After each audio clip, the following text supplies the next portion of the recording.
Perte de personnes aimées, mort prématurée. Message contenu dans le chapitre 5 de l'Évangile selon le spiritisme, organisé et publié par Allan Kardec.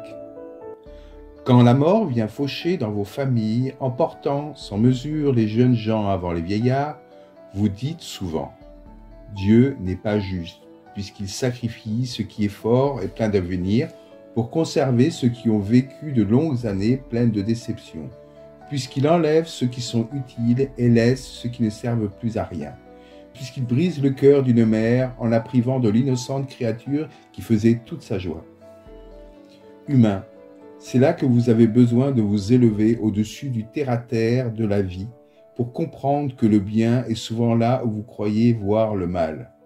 La sage prévoyance là où vous croyez voir l'aveugle fatalité du destin. Pourquoi mesurer la justice divine à la valeur de la vôtre? Pourquoi vous pensez que le maître des mondes veuille, par un simple caprice, vous affliger des peines cruelles? Rien ne se fait sans un but intelligent. Et quoi que ce soit qui arrive, chaque chose a sa raison d'être. Si vous scrutiez mieux toutes les douleurs qui vous atteignent, vous y trouveriez toujours la raison divine, raison régénératrice, et vos misérables intérêts seraient une considération secondaire que vous rejeteriez au dernier plan. Croyez-moi, la mort est préférable pour l'incarnation de 20 ans à ces dérèglements honteux qui désolent les familles honorables, brisent le cœur d'une mère et font, avant le temps, blanchir les cheveux des parents.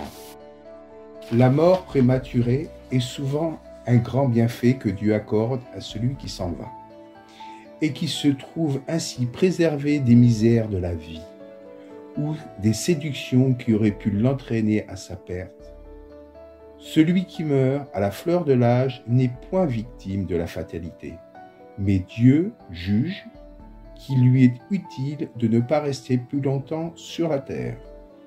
C'est un affreux malheur, dites-vous, qu'une vie si pleine d'espérance soit brisée. De quelle espérance voulez-vous parler? De celle de la terre, où celui qui s'en va aurait pu briller, faire un chemin de sa fortune? Toujours cette vue étroite qui ne peut s'élever au-dessus de la matière.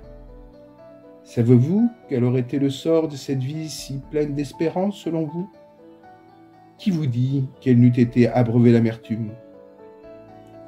Vous comptez donc pour rien les espérances de la vie future, que vous leur préférez celles de la vie éphémère que vous traînez sur la terre. Vous pensez donc qu'il vaut mieux avoir un rang parmi les hommes que parmi les esprits bienheureux? Réjouissez-vous au lieu de vous plaindre quand il plaît à Dieu de retirer un de ses enfants de cette vallée de misère. Il n'y a pas de l'égoïsme à souhaiter qu'il y restât pour souffrir avec vous. À cette douleur se conçoit chez celui qui n'a pas la foi et qui voit dans la mort une séparation éternelle. Mais vous, spirit, vous savez que la vie, mieux débarrassée de son enveloppe corporelle. Mère, vous savez que vos enfants bien-aimés sont près de vous. Oui, ils sont tout près. Leur corps fluidique vous entoure, leurs pensées vous protègent, votre souvenir les enivre de joie, mais aussi vos douleurs déraisonnables les affligent, puisqu'elles dénotent un manque de foi et qu'elles sont une révolte contre la volonté de Dieu.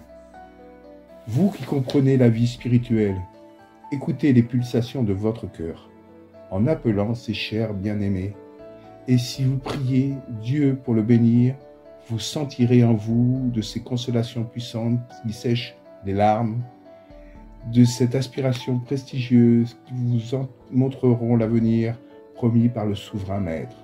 Samson, ancien membre de la Société Spirit de Paris, 1863.